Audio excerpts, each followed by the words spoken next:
السلام عليكم ورحمة الله وبركاته، متابعين قناة المرأة والعالم. أهلا ومرحبا بكم في فيديو جديد من فيديوهات قناتنا. النهاردة يا جماعة جايبين لكم وصفة جميلة جدا جدا لتفتيح البشرة، مكونات كلها طبيعية وموجودة في كل بيت إن شاء الله.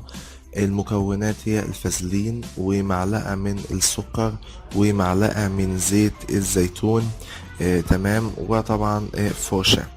هنحتاج يا جماعة طبعا اللي احنا نستخدم المكونات دي.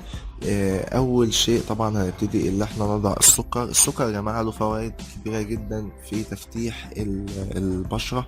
بيساعد على تفتيح المسام وعلى تنظيفها، ومن العناصر الفعالة جدا جدا جدا اللي بنصح دايما ان انا استخدمها. وهنبتدي طبعا اللي احنا نحط زيت الزيتون على السكر، معلقة السكر، ونبدأ اللي احنا ندوبهم في بعض بالشكل اللي انتوا شايفينه معايا في الفيديو ده. اتأكد طبعا ان السكر داب تماما في زيت الزيتون. اوكي بالشكل ده طبعا. تمام. اتأكد ان انا دوبت السكر بشكل كويس. مش هدوبه بشكل كامل، ولكن انا عايز يدوب بشكل 50%، لان انا عايز حبات السكر تكون لسه موجودة، لانها بتكون مفيدة بالشكل ده لما باجي استخدمها على وجهي. تمام.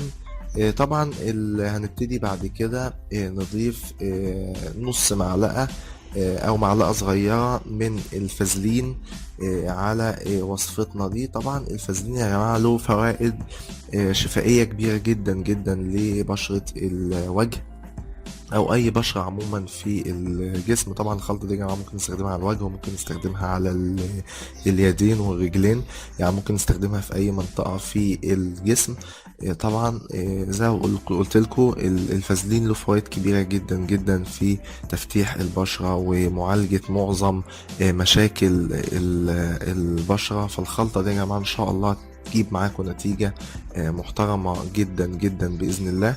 هنبتدي يا جماعة اللي احنا طبعا نحط نص معلقة من الفازلين او معلقة صغيرة، بمقدار طبعا البسيط زي ما انتم شايفين كده معايا في الفيديو. هنبتدي اللي احنا نستخدمها على فرشاة الاسنان، وبعد كده نبتدي نحط طبعا زيت الزيتون وطبعا السكر. بنستخدم طبعا الفازلين اولا.